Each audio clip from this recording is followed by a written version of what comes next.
रूस और यूक्रेन के बीच जंग को शुरू हुए देखिए लगभग 4 साल गुजर चुके हैं। युद्ध जिस तरह से शुरू हुआ था किसी ने सोचा भी नहीं था कि एक ऐसे मोड़ पर पहुंच जाएगा जहां भारी तबाही, खतरनाक मोड़ ऐसे नजर आएंगे कि रूह कांप उठेगी। यूक्रेन की तरफ से भी ताबड़तोड़ हमले किए गए हैं तो रूस ने भी उन इलाकों को निशाना बनाया जो आज बंजर हो चुके हैं। इमारतों को निशाना बनाया गया और किस तरह से देखी गई, पूरी दुनिया ने उस तस्वीर को देखा अपनी आंखों से और जीते जागते सबूत के तौर पर कि जब देश आपस में टकराते हैं तो विनाश ही विनाश होता है। लेकिन शांति दूर दूर तक नजर नहीं आ रही है। मध्यस्थता का जिक्र कई बार कई देशों की तरफ से किया गया। अभी तो अमेरिका बढ़ चढ़कर यहां पर सामने आ रहा है, लेकिन कहीं शांति नजर नहीं आई। कुछ पलों की शांति जरूर नजर आई, लेकिन उसने उससे भी ज्यादा भारी तबाही मचाई है। यूक्रेन के राष्ट्रपति वोलोदिमीर ज़ेलेंस्की ने कहा कि रूस ने यूक्रेन के ऊर्जा क्षेत्र को निशाना बनाने के लिए रिकॉर्ड संख्या में बैलिस्टिक मिसाइलों का इस्तेमाल किया है। ये ज़ेलेंस्की का कहना है कि रूस ने जिस तरह से यूक्रेन के ऊर्जा क्षेत्र को निशाना बनाया है उसमें रिकॉर्ड संख्या यानी कि अनगिनत बैलिस्टिक मिसाइल्स का इस्तेमाल रूस के तरफ से किया गया है। आपको बता दें कि यूक्रेन की प्राइवेट कंपनी DTEK के मुताबिक रूस की मिसाइल और ड्रोन हमलों ने कीव और कई जगहों पर पावर प्लांट और बुनियादी ढांचे पर यह हमला किया है। देखिए, रूस का हमला रुका नहीं है, यूक्रेन ने भी हमला किया है, लेकिन जाहिर सी बात है जब हम ताकत देखते हैं सैन्य तौर पर तो रूस कई गुना आगे नजर आता है। हाँ, ये सवाल जरूर उठता है कि यूक्रेन अब तक कैसे टिका हुआ है। तो यूक्रेन को कई शक्तिशाली देशों का सहारा अब भी आर्थिक तौर पर मिलता रहा है, सैन्य ताकत मिलती रही है, लेकिन इतना तय है कि रूस एक कदम भी पीछे नहीं हटा। इन 4 सालों में युद्ध ने खतरनाक से खतरनाक फैसले लिए और उस मोड़ पर भी यहां पर पहुंचता हुआ नजर आया जहां पर बुनियादी ढांचों को तबाह कर दिया गया, जिसे इस साल का अब तक का सबसे शक्तिशाली झटका यहां पर लगा है। आप समझ सकते हैं कि यानी इन 4 सालों में जिस तरह से ये बड़े हमले यहां पर हुए हैं रूस की तरफ से, ये अब तक का सबसे खतरनाक और सबसे बड़ा झटका माना जा रहा है। रूस ने यूक्रेन के ऊर्जा क्षेत्र को निशाना बनाने के लिए रिकॉर्ड संख्या में बैलिस्टिक मिसाइलों का इस्तेमाल किया है। ये यूक्रेन की तरफ से दावा है। यूक्रेन की प्राइवेट कंपनी DTEK के मुताबिक रूस की मिसाइल और ड्रोन इस तरह के खौफनाक हमले किए कि कीव और कई जगहों पर पावर प्लांट और बुनियादी ढांचा जो था वो पूरी तरह से तबाह हो गया, जिसे इस साल का अब तक का सबसे शक्तिशाली झटका यहां पर यूक्रेन को लगा है। रूस की तरफ से यह हमला उस वक्त हुआ जब यूक्रेन में तापमान -20 सेल्सियस तक गिर गया है। यानी कि ठिठुरन ऐसी है कि जुबान ना निकले, ठिठुरन ऐसी है कि शरीर की कोई मूवमेंट यहां पर ना हो सके। -20 डिग्री सेल्सियस, अंदाजा आप खुद ब खुद लगा सकते हैं कि आखिर किस तरह से यूक्रेन जमा हुआ है।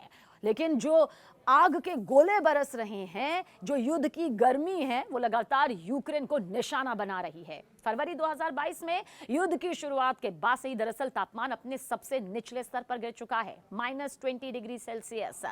यूक्रेन का कहना है कि इस हमले ने उसकी राजधानी 1000 से ज्यादा रिहायशी टावर ब्लॉक्स को एक बार फिर से बिना बिजली के छोड़ दिया है। वहां कोई हीटर काम नहीं कर रहा है, ये कहा जा रहा है, क्योंकि जाहिर सी बात है जिस तरह से ये कड़कड़ाती और हांड मास कपा देने वाली ठंड है, उसमें अगर पावर प्लांट पर, बुनियादी ढांचों पर ये अटैक होगा तो किस पर सबसे पहले प्रभाव पड़ेगा? बिजली पर। और अगर बिजली सप्लाई नहीं होगी, वो हीटर नहीं होगा जो कम से कम उस दूर बैठे दिए की तरफ काम करता है, क्योंकि हीटर भी कह रहे हैं कि वहां पर किसी तरह से कोई काम नहीं कर पा रहा है और अब उस ऐसे में बंद हो जाना ये और बड़ी मुसीबत यूक्रेन के लिए बन चुकी है। कई रिपोर्ट सामने आ चुकी है, जिसमें से एक रिपोर्ट कहती है कि कुछ लोग जो हैं, कुछ निवासी जो हैं, वो एक टूटी फूटी क्षतिग्रस्त हुए बिल्डिंग के चारों तरफ जमा हुए थे और चारों तरफ मलबा यहां पर था। जमीन पर जो बर्फ थी जमी हुई मोटी परत के ऊपर से वो निकल रहे थे।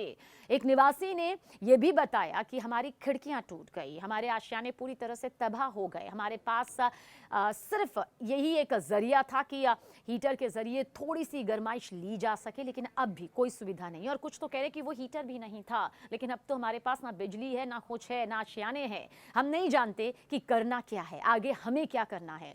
देखिए, जैसा बार बार कहा जाता है एक्सपर्ट्स के जरिए और हर कोई मानता भी है, जानता भी है कि युद्ध सिर्फ विनाश लाता है, इसमें किसी की जीत नहीं होती है, इसमें आम जनता पिसती है, मरती है और वही सहती है। और ठीक वही इस वक्त भी हो रहा है।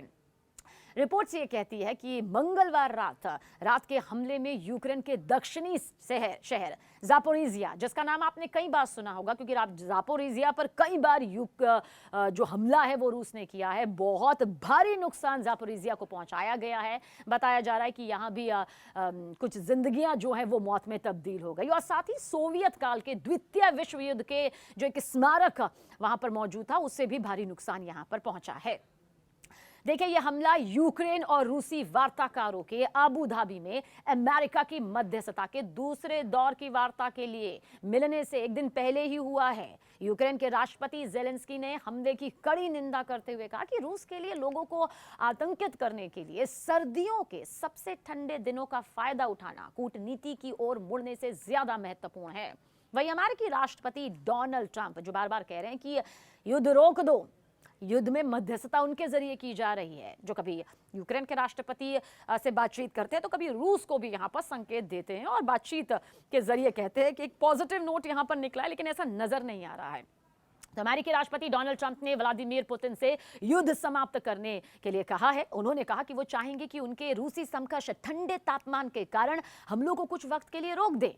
ट्रंप कह रहे हैं कि सर्दी इतनी ज्यादा है कि रूस को अपने हमले रोकने चाहिए, लेकिन हो सकता है कि रूस के लिए सबसे अच्छा मौका उसे नजर आ रहा हो। तो वहीं मंगलवार को कीव का दौरा करने वाले नेटो प्रमुख मार्क रूटे ने कहा कि पिछली रात जैसे रूसी हमले हुए वो शांति के बारे में गंभीरता का संकेत नहीं देते हैं। देखिए, इतना तय है कि रूस यूक्रेन युद्ध जो पिछले 4 साल से चल रहा है, जिसमें अमेरिकी राष्ट्रपति ट्रंप कह रहे हैं कि मैं बढ़ चढ़कर हिस्सा ले रहा हूं और मुझे अच्छे संकेत मिल रहे हैं, लेकिन वो संकेत दिखाई नहीं दे रहे हैं। ठीक है, सबीना अमेरिका कर दीजिएगा।